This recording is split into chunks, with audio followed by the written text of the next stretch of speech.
Анан бул түздөрдү Садыр Жапаровдун мыйзам бузуп келди деп сындап атасызбы? Ооба. Түрмөгө отургандык үчүн сыйлайлы десек, андан да көп отургандык бар. 120 депутат ошону эске албай эле колдоп коюшту анда. Кечирип кой. Мен сенден коркуп, мен мамлекеттүүлүктү тебелей албайм. Атамбаев президенткесинде эмнеге беттин айткан эмессиз анын кемчилигин деген ойло. Менин командамды эл тандайт. Биринчи 1000 адамды Facebook'tan, интернеттен тандайбыз. Ким күнөөлүү болот? Мен да күнөөлүү. Азыркы бүгүнкү сунуш кылган конституция 6.500.000 адамдын бирөөнө да жакшылап келбейт. Саламатсыздарбы, урматтуу көрөрмандар, кайрадан сиздер менен эмгегим элиме көрсөтүүсү. Бүгүнкү биздин маек кура турган коногубуз саясатчы, журналист, ошондой эле учурдагы президентке талапкер Канибек Иманалиев болмокчу. Кош келипсиз. Маанайларыңыз жакшыбы? Арыбаңыздар, шүгүр. Анда эгер убакыт берсеңиз, мен сизге суроолорду берип баштайм. Кеттик анда. Кеттик. Чындыгында талапкерлер көп дегендей 63. Анан бирок учурда баягы сиздин ошол президенттикке аттанууңуз бирден бир себеби бул ошол акыркы учурдагы коомчулукта болгон төңкөрүлүш, ошол эле учурдагы ар кандай бир күтүүсүз окуялар себеп болдубу? Же болбосо бул буга чейинки эле баягы пландалып келген иш беле? Эгерде бир ай мурун айтсаңыз, мен такыр башкача жооп берип берем. Азыр тарыхый кырдаал мындан 100 жыл илгерикидей болуп турат. Биз тарыхый жол тандап атабыз. Андай учурда мен мамлекеттин, элдин тагдырына кайдыгер карап алам. Экинчиден, талапкер болуп аттанган негизги талапкерлердин мен деңгээлин, дөөлөтүн жакшы билем, ниетин жакшы билем. Үчүнчүдөн, менин пикирлештерим келип айтышты. Мен ойлонуп макул болдум. Мен ушул кырдаалда элге айта турган сөзүм бар. Жусуп Абдурахмановду мисал кылып келтиргениңиз эсимде. Жусуп Абдурахмановдун фильмин көрсөңөр, ал деген өлкө үчүн башын сайып койгон адам депчи. Анан учурдагы биздин баягы саясатчылардын арасынан ушинтип өлкө үчүн башын сайгандар барбы? Сиз оор суроо бердиңиз. Ал деңгээлде жок. Жусуп Абдурахмановдун, Тыныстановдун, Абдыкадыр Орозбековдун тилекке каршы. Жок, ошол трагедиябыз ошол. Колубузда сотка телефон, айдаганыбыз джип машина, сүйлөсөк Илона Маскты сүйлөйбүз. Биздин руханий деңгээл 100 жыл мурунку кыргыз интеллигенциясынын деңгээлине жете элек. Биздин трагедия ошондо. Сиз сыяктуу өзүнүн ой пикирин айтып келген биздин конституция боюнча бир катар саясатчылар болгон, бирок көпчүлүк айтат да, мен баягы маек куруп калганымда, кайсы бийлик келбесин, кайсы башчы келбесин, өзүнө ылайыктап эле конституцияны эмнеге өзгөртө бериш керек депчи. Конституция эмес, балким адам өзүн өзгөртсө жакшы болот беле дейт да. Анан бүгүнкү күндө сиз дагы ушуну бир чырылдап атасыз да. Анан эгерде конституция өзгөрүп кете турган болсо, кандай кооптуулук нерсе бар? Эмнеге басым жасайсыз? Үч жагдай. Биз тилекке каршы конституцияны өзгөртүү боюнча дүйнөлүк чемпион болдук. Атаганат спорттон, экономикадан чемпион болсо болбойт беле. Ар бир келген президент өзүнүн конституциясы менен келип, ошо менен тилекке каршы качып кетип атат. Ана 5 президент болсо, экөө мамлекетке келе албай жүрөт. Бирөө түрмөдө, бирөө мөөнөтүнөн мурда кетти. Эми ошонун сабагынын баары билип, эми бир гениальный президент келет деп күткөнүбүз, бул алдоо өзүбүз өстү. Бир эле мисал. Путин 1999-жылы президенттин милдетин аткаруучу болду. Туура 21 жылдан кийин гана конституцияны өзгөрттү. Конституцияны өзгөртпөй туруп, мамлекетти өзгөртүш керек да. Биздин мамлекетке болгон жоопкерчиликти, мамлекетке болгон ниетти, мамлекетке болгон адамгерчиликти өткөрүшүбүз. Ушу конституцияны өзгөртсөк эле Кыргызстанда керемет болуп кетет деген бул алдоо. Мен да саясатта көп жаңылдым, жастым. Бирок Кудайга шүгүр, мен элиме калпайт элекмин. Мен ошол чындыкты айтайын деп баратам. Анан баягы биздин конституция бири экинчисине карама каршы деп көп учурда айтышат да. Бул чындыкпы? Көбүнчө кайсыл учурда карама каршы келип келет? Бирин аткарсак, экинчиси артка тартат деп элечи. Өзү мындай зордук, зомбулукчул конституция Бакиевдин учурунда болгон. Бирок азыркы бүгүнкү конституциянын долбоору андан да зордук, зомбулукчул. Дүйнөдө ошол Рим укугунан бери классикалык бийликтин 3 канаты бар. Аткаруу бийлиги, мыйзам чыгаруу бийлиги, сот бийлиги. Бүгүнкү Садыр Нуркожоевичтин талапкерлери сунуш кылган дүйнөдө чоң жаңылык жаратып атат да. 3 бийликтин үстүндө курултай, курултайдын үстүндө президент. Биз бөлөк өлкөлөрдөн акылдуубуз ошончолук. Курултай деген бөлөк парламент. Анда парламентте жок болуш керек. Же курултай жок болуш керек да. Эң чоң 4 кемчилиги. Биринчиден сот бийлиги эми мурун жартылай президентке баш ийсе, эми түптөн тыс баш ийет. Бизде кеткен 5 президенттин трагедиясы Отунбаеваны айтпаганда. Бирөө дагы сот бийлигине эркиндикти бере алган жок. Сот бийлиги күнкор, ошонун айынан саясий оппоненттерди түрмөгө отургузуп, журналисттерди отургузуп, эң негизги инвестор келбейт. Сот адилет болбогон жерде. Бул биринчи кемчилиги. Экинчи кемчилиги азыркы депутаттар президент боло элек деле кошомот кылып атат. Эми президент, премьер-министр экөө бир болот. Президентке суроо бере албайт. Оозун жапкан депутаттардын өзүнчө галереясы пайда болот. Азыркы парламентте жамандыр деген менен Жанар Акаев, Садык Шернияз, Эльвира Сурабалдиева, Момбек сыяктуу бирин-экин депутаттар пайда болчу да. Эми алар келгенге жол жок. Эми болочок парламент бул кошоматчылардын чоң көргөзмөсү болот да. Үчүнчү трагедиясы жанагы курултай институту пайда болуп, аны президент гана чакыра алат. Демек, президент айткан кишилер гана курултайга делегат боло алат. Анан депутаттар парламент ошо курултайга отчет берет да. Дүйнөдө мындай жок. Депутат шайлоосуна отчет берет. Начар иштесе, кийинки эл шайлоо койгон. Депутаттын отчеты ошол. Бөлөк дүйнөдө анын барометри жок. Начар иштегенде кийинки шайлоо койгош керек. Начар иштеген партияны, начар иштеген депутатты. А бизде президент аны жаман көрүп калса курултайга атат, курултай таркатып ийет да. Бүгүнкү күндөгү бизден ушундай бир коомчулуктагы төңкөрүштүн болуп кетиши, же болбосо Кыргызстандын артка баягы кетенчиктеп артка кетиши, бул дагы бир биздин парламенттин күнөөсү эмеспи? Деги эле бүгүнкү күндөгү биздин парламенттин деңгээлине кандай баа бересиз? Өтө төмөн. Мен 2000-жылы Садырбаевдер менен иштешип калгам. Мен Усубалиевтерди көрүп калгам. Андан кийин Байболов, Темирсариев, Текебаевдер менен иштешип калдым. Андан өткөн чакырыштарда бир кыйла депутаттар бар эле. Деградация мындай бир үзүм болуп келбей, деградация жардан ура барат. Мурда ректорлор кимдер болчу эле? Оторбаев, Үсен Асановдор болчу эле. Азыр ректордун фамилиясын сиз да билбейсиз. Мурун премьер-министрлер ким болчу эле? Апаз Жумагулов, же Куулов, же Бакиев. Мурда спикерлер ким болчу эле? Шеримкулов, азыркы спикердин фамилиясын да билбейт. Демек, бул катастрофа парламент эмес, баарыбызга тийиштүү. Экинчи шайлоо кодекси ошого ыңгайлашып жасалган да. Намангандын базарында эт сатып алган сыяктуу, самса сатып алган сыяктуу, добуш сатып алганга ылайыктуу жасалган. Эң чоң кемчилик ошол. Жаңы конституция ошого бөгөт койгондун ордуна кайра андан да өткөн кошоматчаны коюп атат да. Азыркы чакырылышка келген депутаттардын тизмесин Атамекенден башкасын Атамбаев өзү түзгөн. Бул бир кишинин депутаттары болчу. Ал киши кызматтан кеткенде баарын сатып ийди. Баары сатып кетти. Карамушка менен Кудуранов, Артыков, Мадамиевден башкасы 99% сатты. Кечээ мыйзамдуулук менен мыйзамсыздык тирешкенде Сооронбай Жээнбековди сатты. Эртең 5000 киши менен ак үйдү курчуп алсаң, Садыр Жапаровду сатат. Эгерде пистолет такасаң, мамлекетти сатат. Ушундай парламентте жамандайлы. Бирок аларды ким шайлаган? Демек бизде да жоопкерчилик бар экен да. Мына бир айдан кийин акча таркатып келет. Айлыңыздарга. Ошондо жаңылсаңыздар, Путин айтты кыргыз эли шорду экен деп. 6 жыл шорду болобуз. Дооронбек Садырбаев 15 жыл мурун айткан, шорду кыргыз элим деп. Ошону Путин айтты кече, шорду эле экен деп. Сен бандиттерден коркуп, ошолорду каның кылып алды деп. Быйылкыга эми ошолорду шайлап алсак, ошолор сунуш кылган конституцияны кабыл алып берсек, жакын 10 жылда шордон ара албайбыз.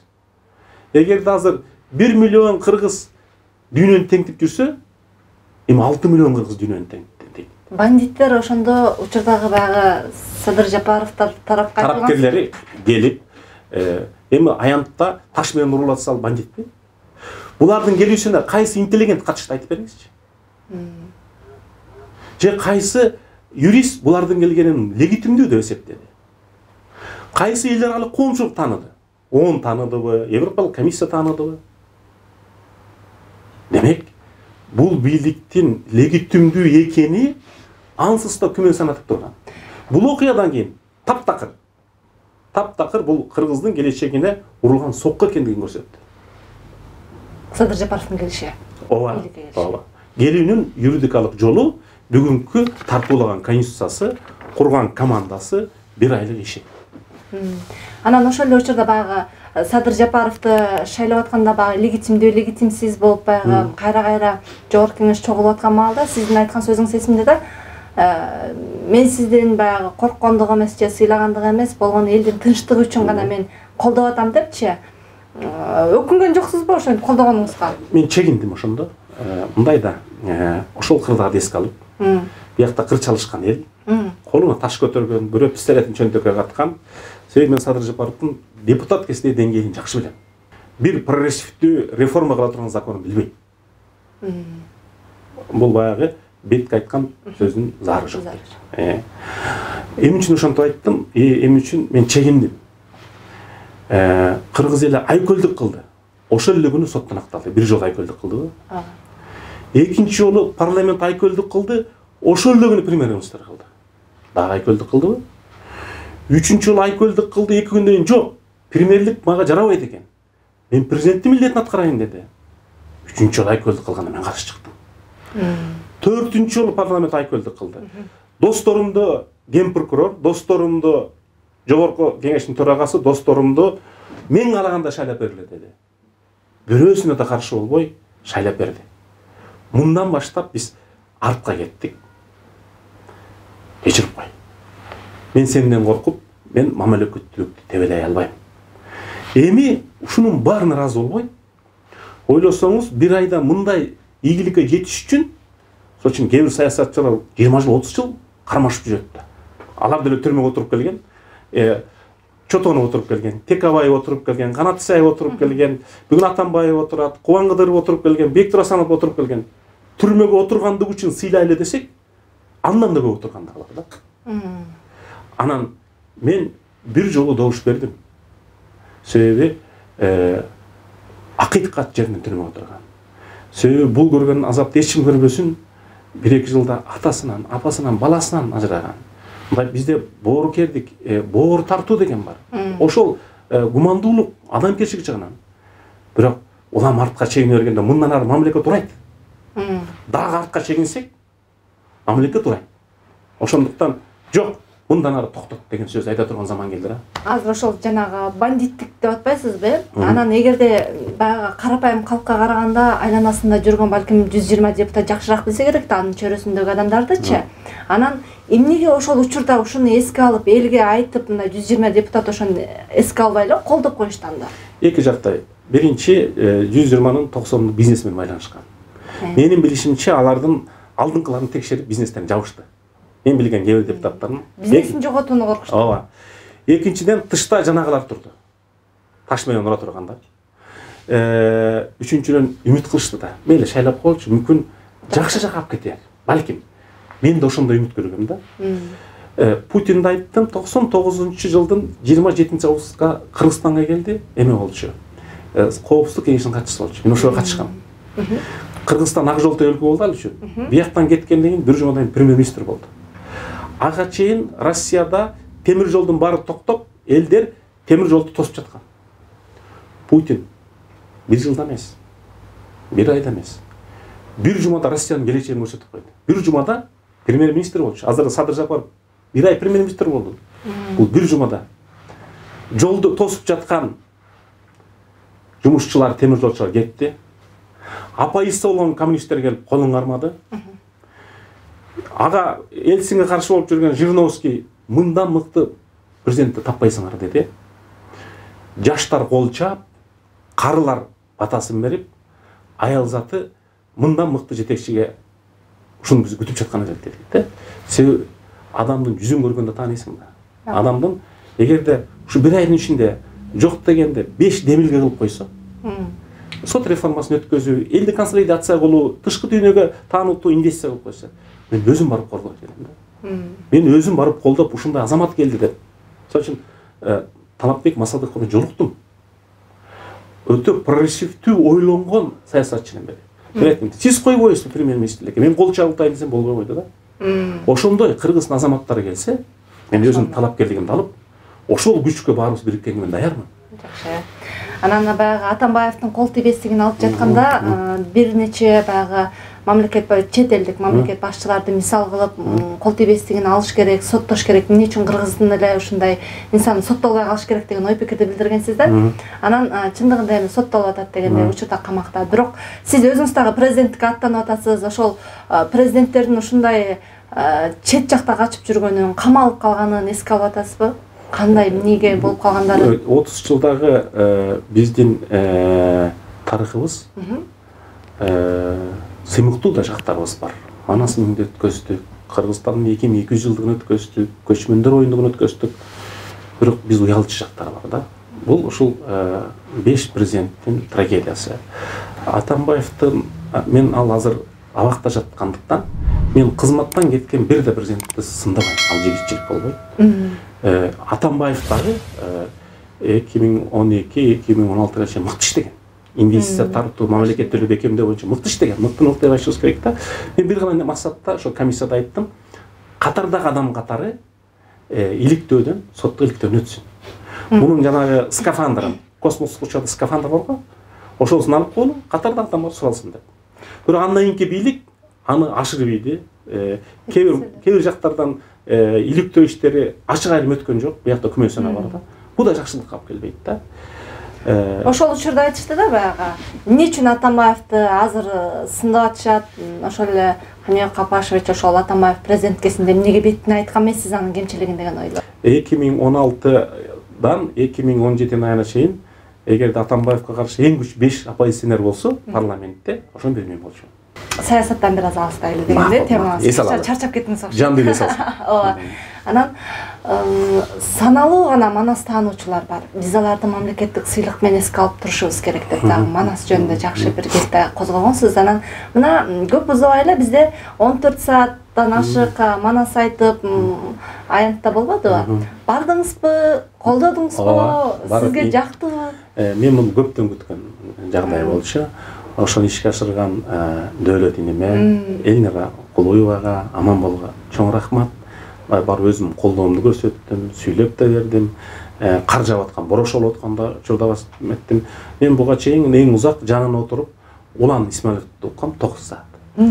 Рыспай Исаковду таластан уккам бир 6-7 саат. Камилди уккам 4 саат. Азыр биз көргөндөрдөн Дөөлөт рекорд койду. Бирок Дөөлөттүн да, Рыспайдын да, Уландын да мүмкүнчүлүгү мындан көбүрөөк. Муну айтып жатканын себеби мен Саякбай менен Сагынбайды иликтеп жүрүп, Манас дүйнөсүнө аралашып, Сагынбай жөнүндө Кемеңгер гени жөнүндө ода, Саякбай жөнүндө Кемеңгер жөнүндө баллада деген китебим бар. Саякбай жөнүндө китебим 3 жолу кайра басылган да. Мен Кыргыз Славян университетинде проректор болуп иштеп жүргөндө Манас таанууну Кыргызстанда мен биринчи киргизгем. Орустарга Манасове дегене кылып китепке өзүм жазгам да. Бирок менин акылым жетпеген бир нерсе бар. Эмне болду экен? Манас айтуучулук бул адабият эмес, андан да бийик. Манас айтуучулук бул дин эмес, андан да бийик.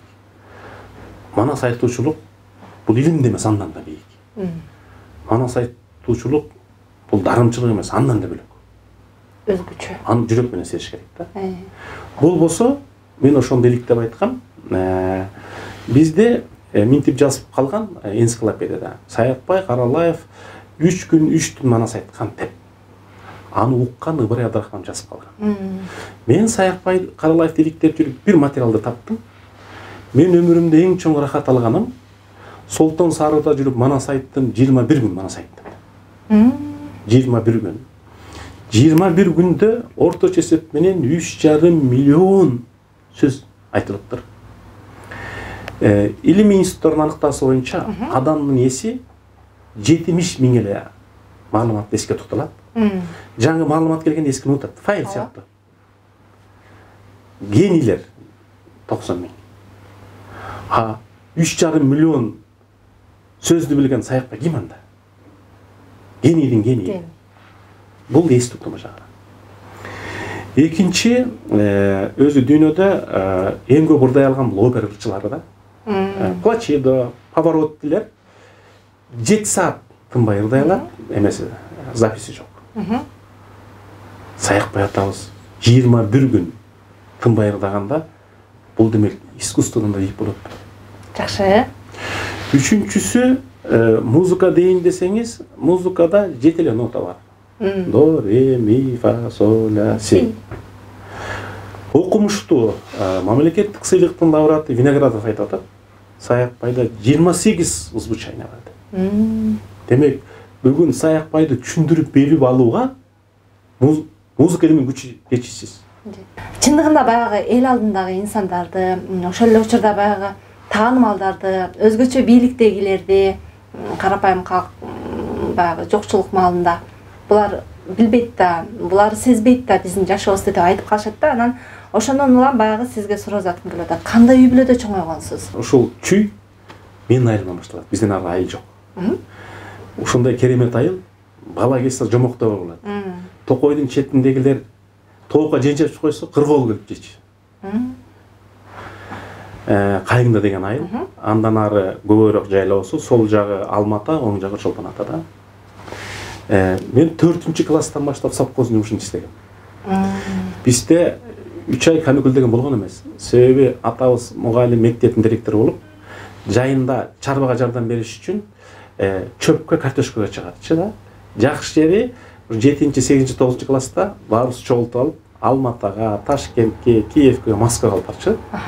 Үйдө жатып алуу мугалимдин баласы болуп. Бул уят болуп эсептелчү да. Анда келгенде ото чөп, картошканын арасына ото чөп берет, мээле кийип алып отодук. 7-8-чи класста түк жүктөчүбүз чөп. Машинеге кой кыркынга барчыбыз. 8-9 биз өзүбүз өндүрүштүк бригада түзүп, картошка сугарып, резинка түк кийип алып, кечинде үйгө келип үйдүн жумушун бүтүрүш керек. Ат аркамдап, чөп чаап. Ошол ар бир кыргыз баласы алайда, ат башыда, кеминде кандай болсо баары бирдей. Кечинде чарчап келесиң, уй же кой келбей калса, барып шөмтүрөп жаанда истейсиң. Бирок ошонун баары турмушка чыгайт да. Ошол карапайым кыргыздын үй бүлөсүндө өсүп, бир эле өзгөчөлүк бар эле, апабыз бизди атаңар урушат деп тарбиялачы. Биз туулган күн белгечи эмеспиз. Биздин үйдө отуруш болбош керек. Сабакка барбай калуу деген болбош керек. Эки алуу деген болбош керек. Ошондой тыюу салган үй бүлөдө өстүк. Анда атаңыз баягы кадыр барктуу бир жерде иштеген инсан болгон го, уят кылып койбойду деген го. Атабыз мектептин директору болуп, бирок ал жагынан эмес, ошол чоң кеминде атамды энциклопедия деп коюшчу. Бүт тараптуу билими бар эле. Кичигеби мектебинде бүтүп, менин атам менен окугандардын бирөө премьер-министр болду, Арыстанбек Дүйшеев. Экөө академик болду, Санжарбек Данияров, Какен Сулайманкулов. Бирөө Кыргыз эл акыны болду, Жали Садыков. Бирок ушулардын класскому менин атам экен да. Атам анан жогорку окуу жайын өткөндө апасы жалгыз калып, анан кийин иштөөгө айылга келген да. Айылда эң жаш кезинде мектептин директору болгон, анан айылда калып калган. Сиздин акындыгыңыз бар экенин мен билем да. Анан биринчи ырым апама арналган дейсиз да. Анан биринчи ырестен кетпесе керек. Балким айтып бересиз. Мындай болуп калды. Алтын деген эжебиз бар эле, абдан сулуу. Азыр да өңдү, Алтын эже, Алтын Капарова деген.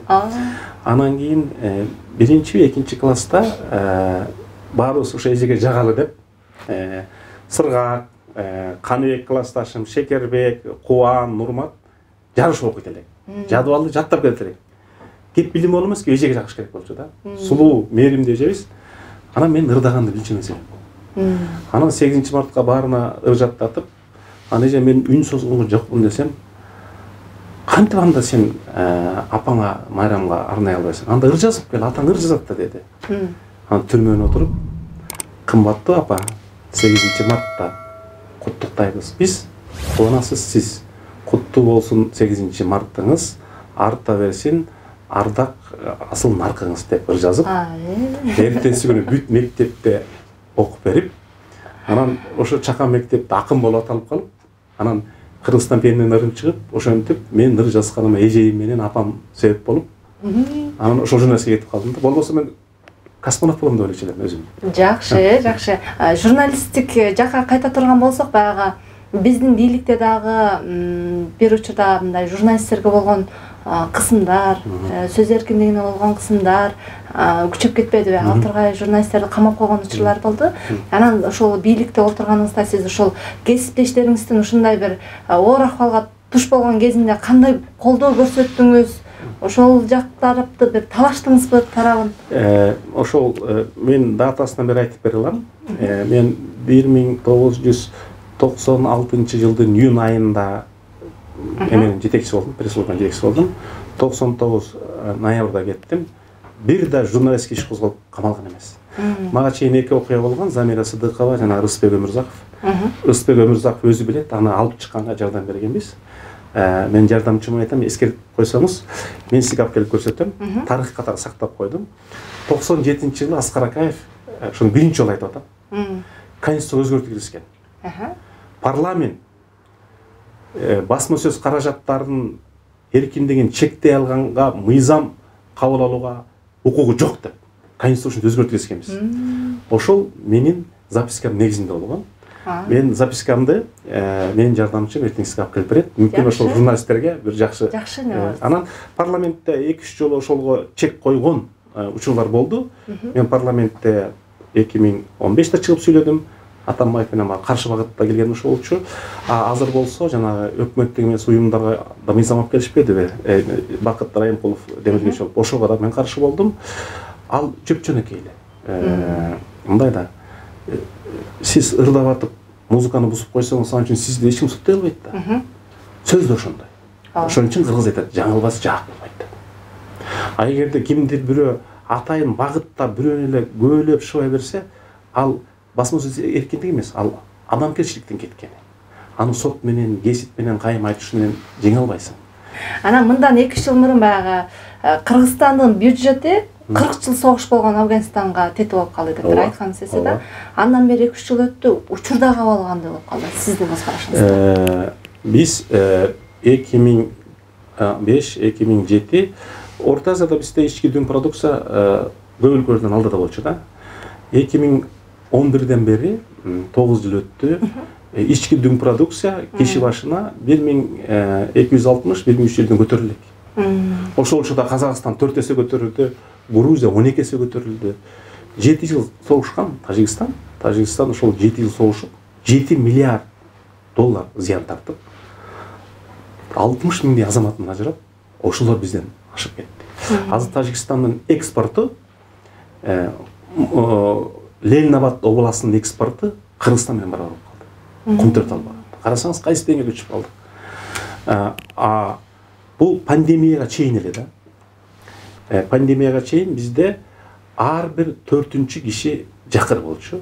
Жакыр деген эмне? Бул Дүйнөлүк банктын стандарты боюнча бир күндүк чыгым 100 сом. 1 доллар 2 центтен аз болсо ошон бар жакыр болуп эсептелет. Бизде ар бир 4-чүсү ушундай болчу. Эми ошол Дүйнөлүк банктын божомолу боюнча эмдиги жылдан баштап ар бир 3-чү адам ушундай болчу. Ар бир 3-чү адам жакыр өлкөдө ушул президенттик диктатуранын алып келген кажети барбы, кереги барбы? Биз президенттик диктатураны ошол жакыр адамдардын курсагын тургузбайлыбы? Ошого жеңилдетилген микрокредит бербейлиби? Ошолорго соопчулук кылбайлыбы? Ошолор бар үчүн парламент бар, бийлик бар, президент бар да. Азыркы бүгүнкү сунуш кылган конституция 6.500.000 адамдын бирөөнө да жакшылап келбейт. Бир президент, анын 30-40 достору болот. Ошолорго гана бийлик алып келет, алардын үйлөрү көбөйөт, машинеси көбөйөт, может кээ бирөө 2-3 айыл алат. Ошон үчүн Бакиев келгенде ошондой бир 300 үй эле байды да. Эл байган жок. Булар келгенде эл кайра кедейленет, себеби булардын жакшы экономикалык программасы жок. Өзүнүн командасы гана алдыга жылат. Жок, алдыга да жылат, бай, анан бөлүшө албай кайра чатакташат. Боло турган нерсе да. Легитимсиз бийлик келгендиги үчүн бизден инвесторлор качты да. Бул кризиске чейин эсептеп чыкканда, Садыр Жапаровго келгенге чейин айткан. Биз 2019-жылдын экономикалык көрсөткүчүнө жетиш үчүн дагы 3 жыл керек деп айткан. Биз 23-жылы гана 2019-жылга жетмекпиз. Эми булардын эң чоң кемчилиги жана парламенттик шайлоону 5-6 айга аралашылдырбадыбы. Демек эл аралык уюмдардын жардамы токтойт, алар легитимдүү бийликке жардам парламент аркылуу келет. Парламент ратификация кылгандан кийин да акча эсепке түшөт. Эгерде парламент 2021 майда шайланса, сентябрда иштеп баштаса, бир эл аралык келишим ратификация болуу үчүн 8-12 ай керек. Демек 2022-жылы гана биз ошол акчаны ала алабыз. Мындан өткөн жамандык барбы? Анан тышкы карыздан экологияга, билим берүүгө, ооруканага алмашуу менен иштесек, карыздан тезирээк кутулмакпыз дептирсиз да. Ушул түшүндүрмө берсеңиз, алмашуу кандай? Мындай да. Экология менен алмашуу. Жөнөкөй эле. Бул комитетте турганда ошол өткөн. Биз Германиядан 8 миллион евро алганбыз. Ошо 8 миллион еврону кайра аларга бербей, арис аркылуу өзүбүздүн бюджетке киргизип, спорт залдары салып бердик да. Алар кечет да. Ошол сыяктуу эле жанагы жашыл экономиканы колдоо дүйнөлүк фондусу бар. Биз тендерлик закондорго киргизсек да, жанагы биз тендерлерди мамлекетке сатып алууларда экологияга зыяны келбей турган гана продукцияны кошобуз десек, экологиялык фонд дүйнөлүк алардыкы бир түрлүү бизге жардам берет. Аны үчүн акыл, билим керек. Аны үчүн эл аралык коомчулук менен сүйлөшө турган эң билимдүү адистер керек. Англис тилинде эл аралык укукту билгендер. Андайларды топтогондоруна жалаң эле мекенчилдин балдарын топтоп алды да. Карыздан кутулуунун жолун ойлогондор буга барбайт эле. Үчүнчү, эгерде Германия, Европа банкы, биз Европа өнүктүрүү банкынан көп кредит алдык. Бишкекте, Ошто, Кантта, Жалал Абадта, Таласта, Баткенде канализацияларды оңдоого. СССРден оңдоло элек да. Көп алдык. Аларды Марвовский условие деп коет, дүйнөдөгү эң ыңгайлуу кредит 0,1% кошулат, 10 жыл отсрочка. Аны айтып кутулса болот. Биз таза экология. Жылына силерге 5 миллион доллардан бербей, 5 миллион долларга көчөт отургузалы десек, ал ошону кечет. Дүйнөдө экология чоң катастрофа болуп атпайбы. Үчүнчү, ошондой адамдар туксат да. Бизде Агайбай Айдаралиев деген академик Аскар Акаевдин учурунда тоо маселеси боюнча кеңешчи болуп, бул дүйнөлүк деңгээлде окумуштуу, Арктикага барып келген жалгыз Орто Азиядагы академик, ошондой долбоор бар. Эгерде дүйнөдөгү тоолуу өлкөлөр, себеби тоодо табигый кырсыктар көп болот. Тоодо өндүрүштү сакташ керек. Тоодо туризмди гана өнүктүрүш керек. Проект жазып, тоолуу өлкөлөр оон аркылуу колдоо алып, дүйнөлүк банктан долбоор жазып өткөзсөк, дүйнөдө тоолуу өлкөлөр бар, 26 өлкөлөр. Дүйнөдө тоолуу өлкөлөрдүн саммитин Кыргызстанда өткөзүп, себеби тоодон агып чыккан мөңгү гана дарыяны жаратат да. Биз ошону түздөгү, чөлдөгү өлкөлөргө биз берген суу менен жашап атасыңар. Демек, бизде жар урабаш үчүн, карагай болбаш үчүн, кийик сакталыш үчүн анда тоо долбоорун жасала деп. Буга эбегейсиз билим керек. Муну жана таш менен ак үйдү кургандай күч менен кетире албайсың. Дүйнөлүк мыйзамдарды билишиң керек. Ондун программаны билишиң керек. Буга 2-3 жыл иш керек да. Анда тоолуу өлкөлөргө Бириккен Улуттар уюму атайын программа жасат. Карыздарды кечүү, азайтуу же ар жылдыруу боюнча. Ушундай мен парламентте айтып жүрөм да, вице-премьердин бирөө ушул карыздар боюнча комиссия түзүп, алар эл ара фонддон грант алып, бир 5-7 адамдан турган офис ачып, бул күн сайын сүйлөшүп. Кыргызстанда Германиянын посолу бар. Аны менен сүйлөш керек да. Ал өкмөтү менен сүйлөшөт. Же биздин Германияда посол бар. Дүйнөлүк глобалдык фонд бар. ООНдун 21-чи кылымдын чакырыктары деген вызовы тишилете деген программасы бар. Экологиялык фонд бар. Анан кээ бир дүйнөлүк өлкөлөрдө, мисалы Исландияда, Голландияда жашылдар бийликте. Жашылды экологияны коргогонда. Алар менен сүйлөшүш керек. Ошол жашылдарды коргогон биз конвенцияны кабыл алышыбыз керек. Мына бир эле нерсени айтайын. Анан Кашкар Жунушалиев ички иштер министри болуп келгенде сиздин айткан сөзүңүз бар да, кадыр барктуу киши, мен колдойм. Кудай буйрса баягы ички иштер министрине реформа жасайт депчи. Анан Кашкар Жунушалиев ошол айткан сөзүңүздү баягы актай алдыбы? Ал кишинин акыркы учурдагы жүргүзгөн иштери реформа кылалы дегендей. Бул киши өмүр бою ошол системада иштептир. Сиз айткандай ошол сессияда бир эле жолу көргөм. Болгону жана эмеде ички иштер министрлигинде ошондо бир 3-4 кланга бөлүнүп кетишкен. Жерлерге, регионго, бирөө наркотрафиканы колдойт экен, бирөө ушундай деген сыяктуу. Анан бул киши Грузияга барып келди. Грузиядагы ички иштер министрлигин реформалоо дүйнөдөгү үлгү, эталон реформа болуп таанылды. Грузия эстер учурунда вор во законе, мыйзамдагы урууларды чыгарган фабрика болчу. Россияда да, Кыргызстанда да, Кавказда да, Орто Азияда да, Прибалтикада да Грузиядан келген бандиттер башкарчу тиги дүйнөнү. Саакашвили менен аякта Мемердашвили Вано деген министр реформаландан кийин Грузия дүйнөдө эң мыйзамдуулукту сактаган 10 өлкөнүн катарына кирди.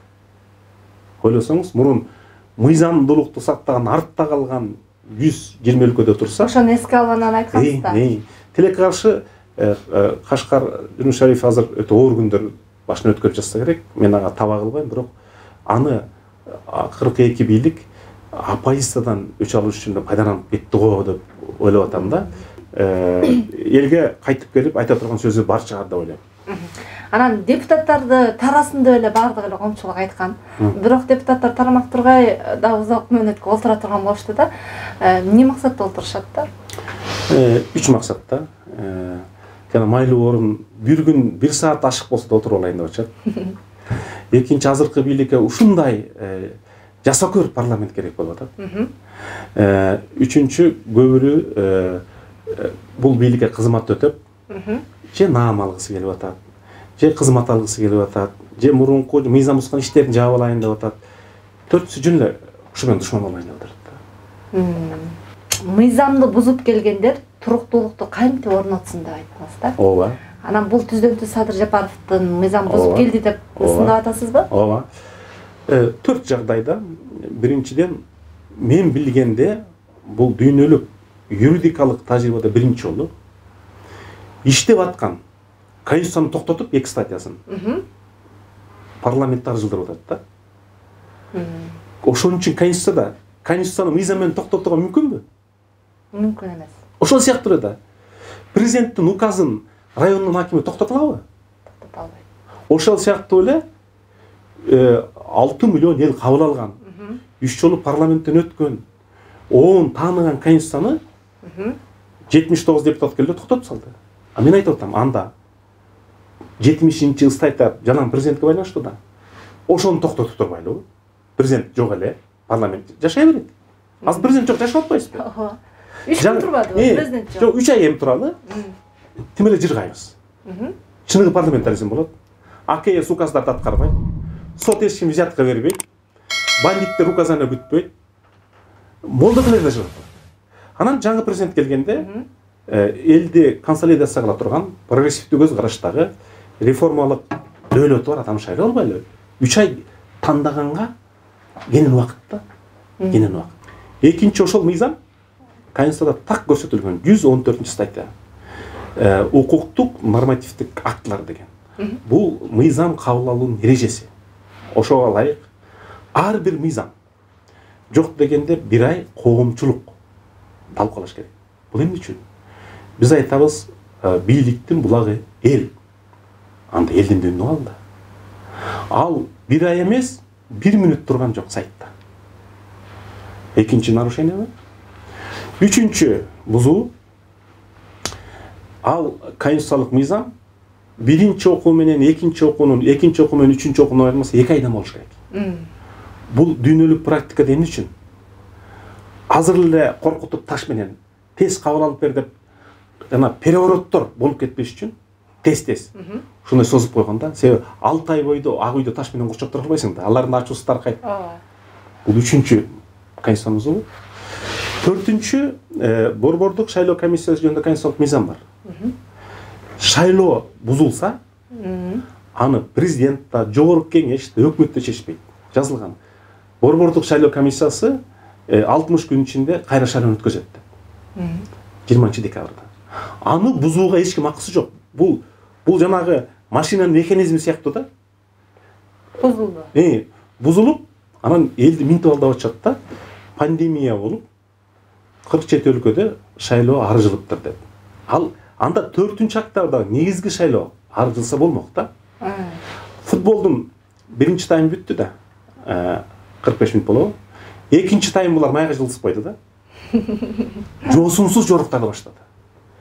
30 жылда конституция мынчалык тебеленген эмес. Мамлекеттүүлүк мынчалык корголгон эмес. Анан ушул күч, ушул мыйзамсыз конституция, ушул парламент кантип мамлекет сактаган? Ким күнөөлүү буга? Мен да күнөөлүү. Эң негизгиден парламент күнөөлүү. Ошо парламентти түптөгөн алып келген мурунку президент да күнөөлүү. Эч себебин түшүндүрбөй туруп кетип калган Сооронбай Жээнбеков да күнөөлүү. Анан кийин түрмөдөн чыга калып, таш менен кууп чыгып, келген жанагы чөйрө, бандиттик чөйрө дейбизби, жангечтилердин тобу дейбизби, ошолор күнөөлүү. Анан ушунун баарын унчукпай карап отурган интеллигенция да күнөөлүү. Бүгүнкү кылмыштуу күчтүн бийликке келип карашына баарыбыз күнөөлүүбүз. Себеби баарыбыз бирибиз ушул мамлекеттин жараныбыз, бирибиз интеллигенциясыбыз, бирибиз катышуучусубуз. Муну эми тарыхтагы баасын берет. Эгерде 10 январда Каныбек Капашевич президент болуп калса, Кудай буйруп, кандай президент болот? Коомчулук үчүн ишти эмнеден баштайт? Биринчи, мамлекеттик резиденциянын кереги жок. Экинчи, азыр жан сакчыларга 400 миллион сом кетет. Анын да кереги жок. Үчүнчү, 17 резиденциясы бар экен, анын да кереги жок. Төртүнчү, мен буга чейин жетим балдарга 7 жылдан жардам берип калам. Бек аттанаарда да кыргызча, Куран окуп, мусулманча ошо жетим балдарына барып берип, анан баштадым.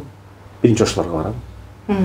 Экинчи, карлар үйүнө барам, ошолорго барам. Үчүнчү, Манас атанын ордосуна барам. Төртүнчү, Ата бейитке барам. Бешинчи, баарыңыздарга убада берем. Керемет болбойт. Оор күндөр алдыда. Бирге жең эмес, бирок мен сиздерге бир гана убада берем. Калп айтпайм, урдабайм. Анан силер тандаган адамдарды, мисалы үчүн, жанагындай мекенчилдер, же достор, же түрмөдө бирге отургандар эмес. Туугандар. Жок. Менин бир туугандарым кайсы жерде иштесе, ушул жерден гана иштейт. 25-жылы силерге отчет берет. Кайсы үйдө жашаса, ушул үйдө жашайт. Себеби биз мугалим балдарбыз. Бирөө дагы кызматта жок. 7 тууганбыз. Бирөө дагы мамлекеттик кызматта жок. Сиз айткандай кээ бирөөнөн карыз алып жашаган да бар. Пенсиядагысы да бар. Бирөө аптекада, бирөө мугалим.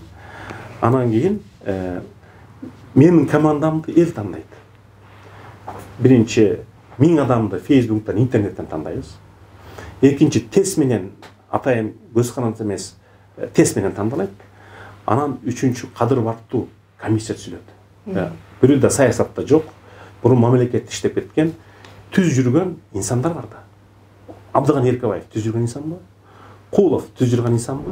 Ошол сыяктуу инсандар акыркы 10 жылда саясатка катышпаган. Ошон үчүн Сания Токтагазиева деген. Мен интернеттен таптым. Өтө билимдүү. Дүйнөлүк вузду бүтүп келген балдар бар. Жомарт Жолдошев деген. Ошолордун көбүн мен кайдан көрдүм айтайынбы? Реформа партиясынан көрдүм. Бир болдон келдим, экинчини Атамекенден көрдүм. Чоң рахмат сизге. Сиздерге да чоң рахмат, арбаңыздар.